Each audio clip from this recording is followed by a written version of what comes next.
Hello, I'm the Pink Phantom. Welcome to my podcast, where we will go deep into the lair of the purple worm instead of down into the rabbit hole, where we'll voyage into the astral realm of my mind and explore the verse of nerd culture. This is Phantom Thoughts. In this episode, I'm going to start off with another installment of Denizens of the North. Then we'll have some calls from Jason of the Nerds RPG Variety Cast.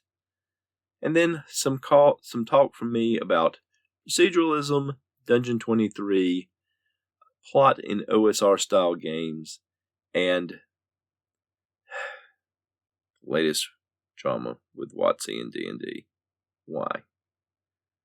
No, but I'm just kidding. I did save that part to the end, so if you don't want to listen to any of that, it's not some massive rant or anything, but I'm putting it at the end, so when you get past the part about OSR, plot in the OSR, I'm going to let you know I'll start the other thing, and you can just shut off the podcast if you're done after that, because after this, I am most definitely done. So let's get to it. Denizens of the North. Jacqueline Frost. The icy north is mine. Humans, dwarves, elves, goblins, they all come here to the icy wastes, riches and conquest in their minds. Many die, others leave, quickly, scarred for life. Oh, the delightful sound of digits and ears and noses snapping off. Only those who show proper respect remain. Mainly, those who simply seek isolation remain.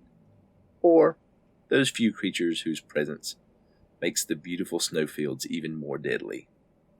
And if they and the cold aren't enough, there are plenty of cold elementals and ice demons to deploy.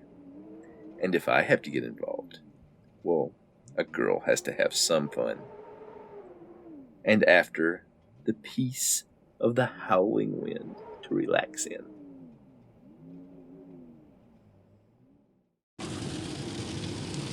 Hey, Jason here. Just listened to episode 31, Procedures, Orcs, and Joe. Initially, I saw Joe and I thought coffee, but, I like Joe Richter too, so it worked out. As far as procedures go and what is too much, I guess it depends. So if you look at D&D, old school D&D, the only character class that really has any choices, aside from buying equipment, really, is the cleric, because you get to pick who your deity is, right? But I guess everybody gets to pick their alignment. But other than that, you're pretty much you roll your stats, you roll your hit points, and everything else. All first level fighters and thieves and whatnot all look the same. So magic users don't pick their spells; they roll them randomly, right? So sorry for background noise. I'm driving home in the rain. Um, but and it's not just old D&D. I mean, look at like the Black Hack. The Black Hack, it's been a few years since I played, but if I remember the Black Hack right, it's pretty much the same thing. You roll randomly and you get what you get, right? Um, so I don't know. A lot of the older games are kind of like that.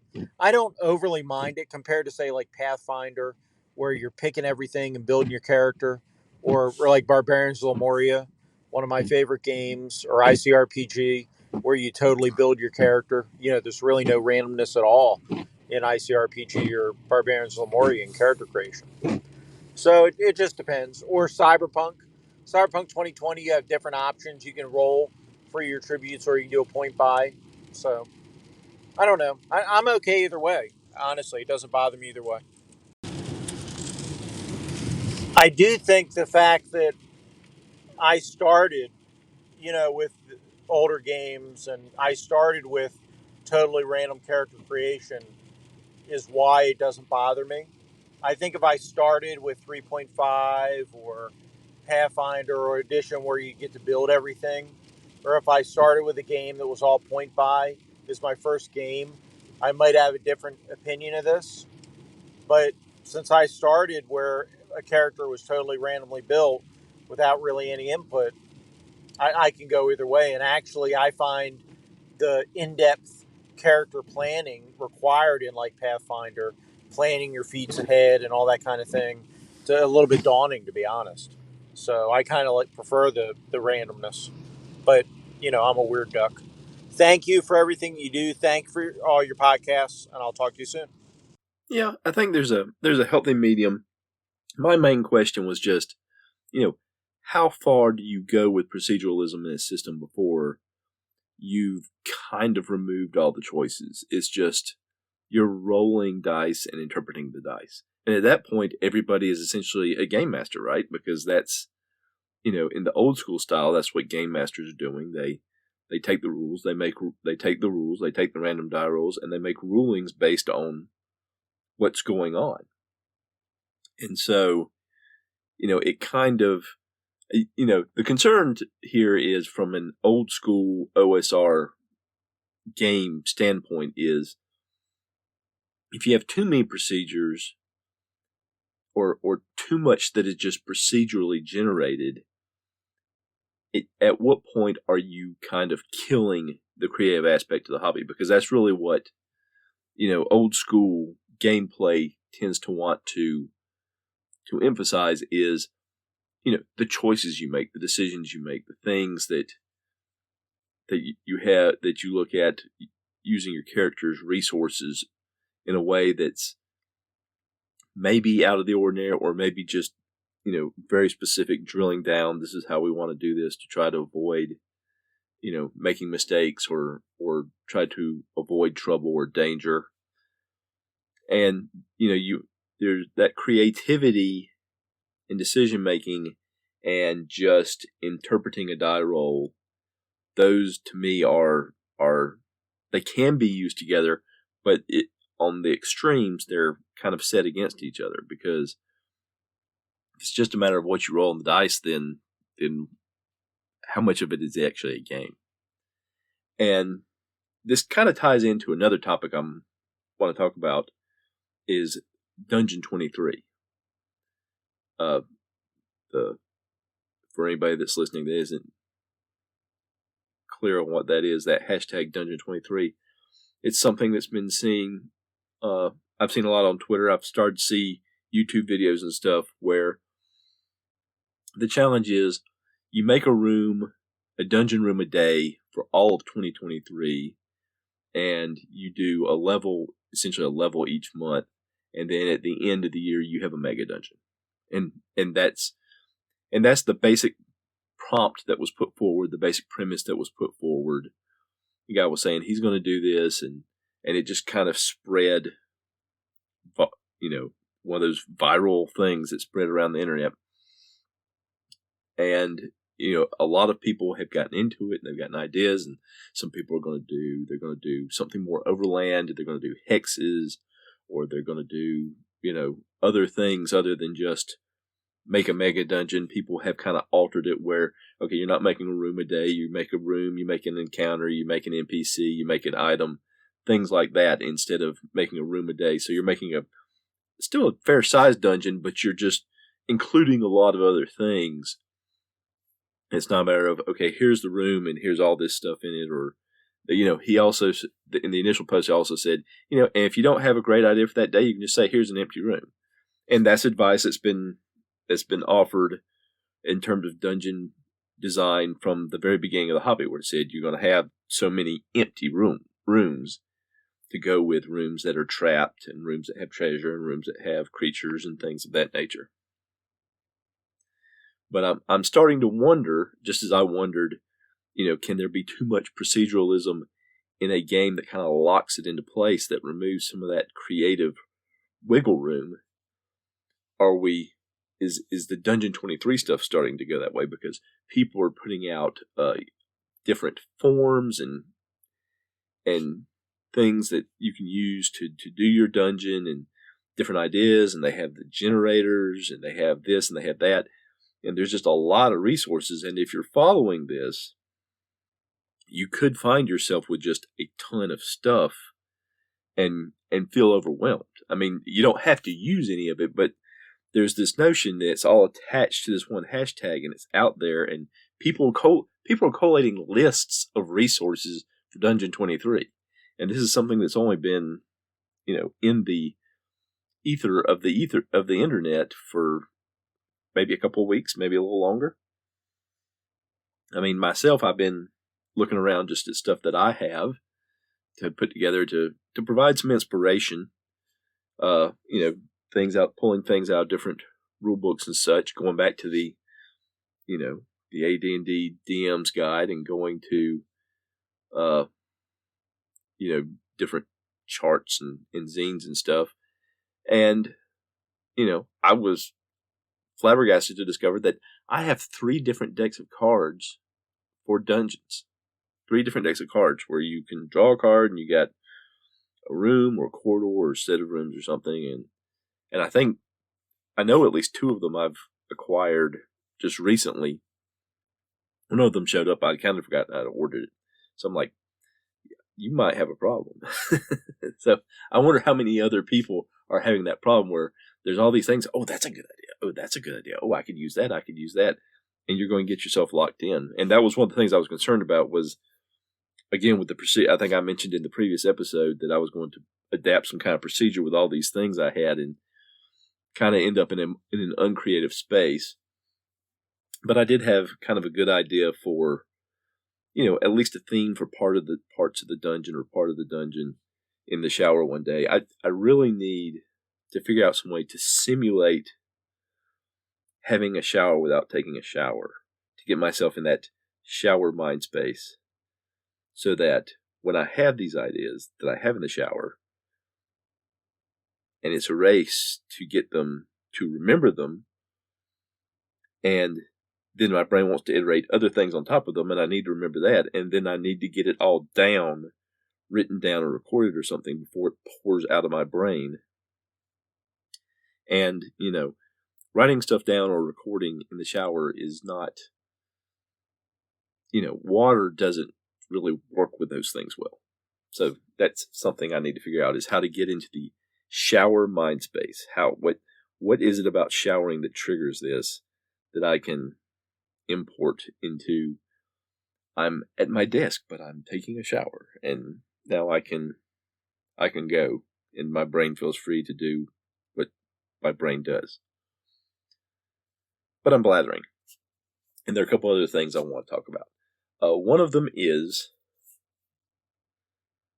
no, I think I'll save that to the end. One of them is the Bandits Keep podcast. Daniel has been talking about plot. There's been the discussion of plot, and is that inimical to, in role-playing games, inimical to an OSR style, an old school style. And I believe Taylor from Clerics Wear Ringmail, just a comment that a call he had sent in to Daniel kind of triggered this discussion. And there have been a couple episodes on it, and I believe Taylor has, in fact, had an episode now, if I'm remembering correctly, about this, explaining kind of what he meant. And I just find this idea that plot and OSR style are not compatible. Because I think when people say that, I think it's a reaction to the legend of the, 5-page or 15-page or 20-page backstory that players give DMs for their character that they need to work into whatever, or the characters are, they're the center of the universe or what have you. And that old school players just kind of draw back in horror. No, it can't be centered around the characters. Even though that's actually what it is, but that's another piece. But, there's plot in all games. There's plot in all games. And when I say plot, a plot is not, it's a complete story from beginning to end. It's, what's the conflict? Who's involved? What's the conflict? How does this work? And that's what RPG adventures are. The players are one side of a conflict of some point. Not necessarily combat, although there's going to be combat in there. It could be social, it could be economic, it could be just a simple adventure of some kind, where the players are trying to do something and a creature or an NPC or some other maybe another adventuring party is trying to do something, And those are cross purposes, and there's going to be essentially a contest of sorts of steps that the party is trying to take to get to their goals, and steps that this other, or maybe multiple people, are trying to get to their goals. And maybe they're moving toward the same goal, and only one of them can have it, or maybe they're moving to different goals, but one of them cancels out the other. But that's what a plot is. It's just people trying to do things and other people getting in the way. That's true of a movie, that's true of a book, it's true of what have you. It doesn't mean the ending is set. That you have a plot doesn't mean the ending is set. You read the back of a book or the inside of a dust jacket on a hardcover, and it tells you the plot, but it doesn't tell you how the story plays out. It doesn't tell you how it ends. Now, you may be able to guess from that how the stories end, or how you think it's going to end, or how it's supposed to end, but it may not end that way. It's the same thing with the blurbs you get from a movie. This group is trying to do this thing, this group is trying to do this thing, or this person's trying to do this thing, and this group is trying to stop them, or this group stumbles onto this person doing this thing, and they get caught up in the drama, or what have you. Look at a TV show like Scooby-Doo. Some tycoon or some business owner or some, mad scientist is trying to accomplish something, and Scooby-Doo and the gang stumble onto it and stop them. And, you don't know how it's going to end up, and you don't necessarily know. A lot of times you can pick out in shows like that who is going to be unmasked at the end, but sometimes you can't. Sometimes people are eliminated along the way. But there's always plots. There's always plots, even if they're going on in the background. You hear a lot in the old school style of play about the living world and how it's moving around. Those are plots. Those are things that are going on. Just because the players aren't involved with them doesn't mean it's not a plot. And if the definition of a plot is that it's something the players are involved in, if the definition of the stories is something the players are involved in, then you're choosing to center your campaign around those particular characters, which again is something that a lot of old school style people say is not so. It's not centered around the characters. Characters live, characters die, characters come, characters go. Players play multiple characters in multiple locations and things like that, especially situations like an open table where the same characters aren't even present from week to week in each adventure session. So, but there's still, if you have a faction, a person, a monster, a creature trying to accomplish something, and other factions, monsters, creatures, people trying to stop them, or just in their way, an obstacle to overcome, that's a plot. And you may have lots of plots out there. And if they're moving, if that storyline is progressing, it's a storyline. Now if it's just some static thing that, you throw out there, if the players take it, and they run with it and you run with it, or if they don't take it, it just sits there, then that's different. But again, that's something that is kind of inimical to a usual old school style of play, is just having this opportunity, and it waits forever. It's like, it's the video game version of RPG where, yeah, you can get to that subplot whenever you want to. You can do that side quest whenever you want, or you can just ignore it completely and it doesn't matter. But if it's going to affect the world the PCs are living in and working in and adventuring in, then it's a plot.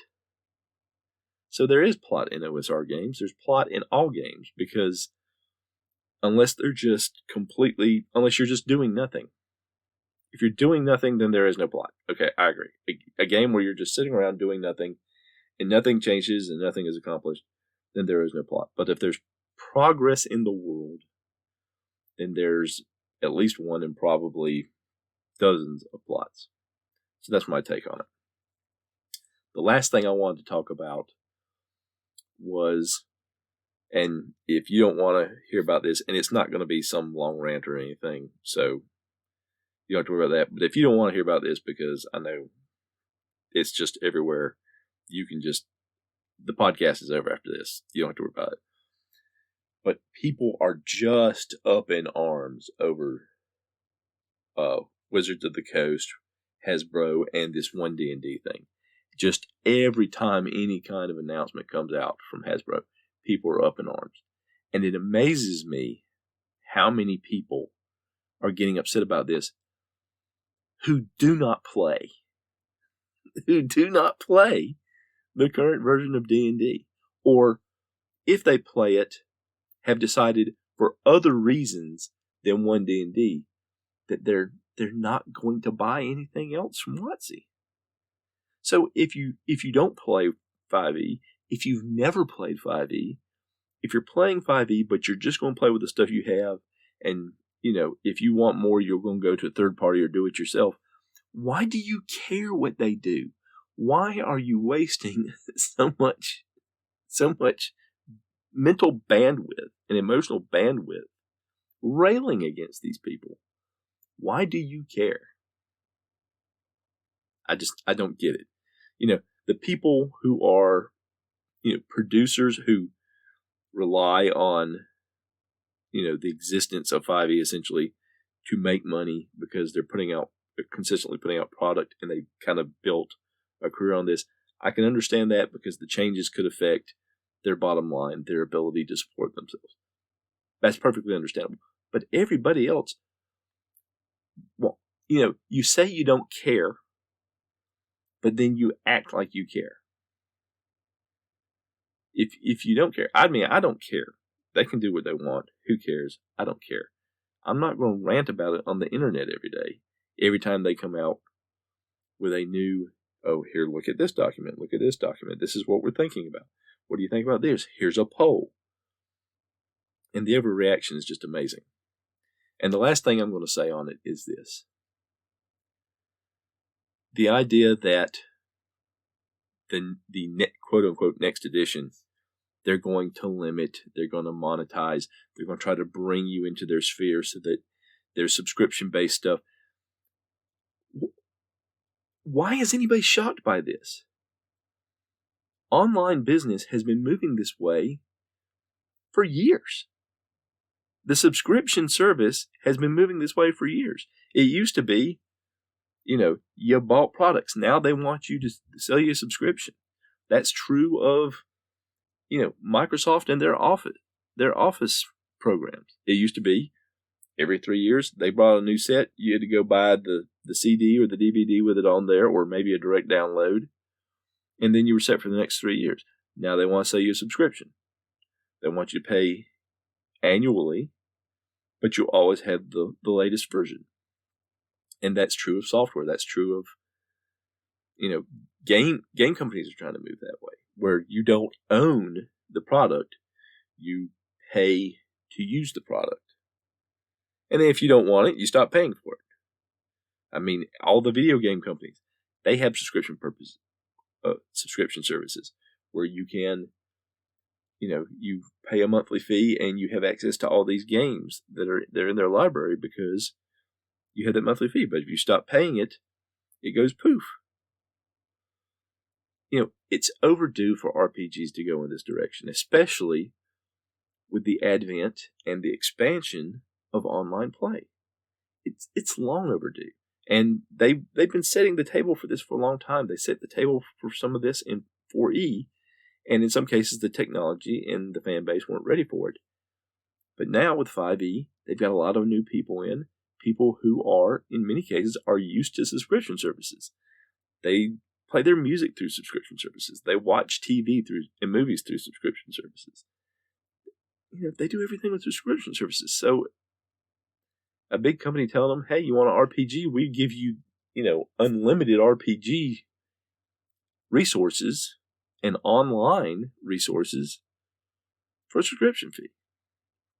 So of course they're going to try to monetize it that way. And of course they're going to try to make it where you have to work through them, whether you're a consumer or a third-party producer, that you have to work through them. That's the way big companies work. And if that upsets you, I'm sorry, but that's it. And that's a downer of a way to end a podcast. But I wanted to put it in case people just wanted to skip it all. And then I'm probably not ever going to talk about this again because I'm tired of seeing it and I'm tired of hearing it. So you won't have to about that in future podcasts. So I hope you have a great day or great evening or great morning, wherever you are in your particular day that you're listening to this. And I'll hope you'll come back next time. The sound effects for the Denizens of the North section was Windy Window, provided by Peddling Prince on the freesound.org website. Creative Commons by Attribution 3.0 license. And that's going to do it for another episode of Phantom Thoughts. If you have any feedback you'd like to leave, you can contact me by leaving a voice message at anchor.fm/the-pink-phantom, or you can send an email to thepinkphantom1@gmail.com, or you can contact me on Twitter @thepinkphantom. The music in this episode was Strength of the Titans and Late Night Radio by Kevin MacLeod at Incompetech.com, licensed under Creative Commons by Attribution 4.0 license from creativecommons.org/licenses/by/4.0.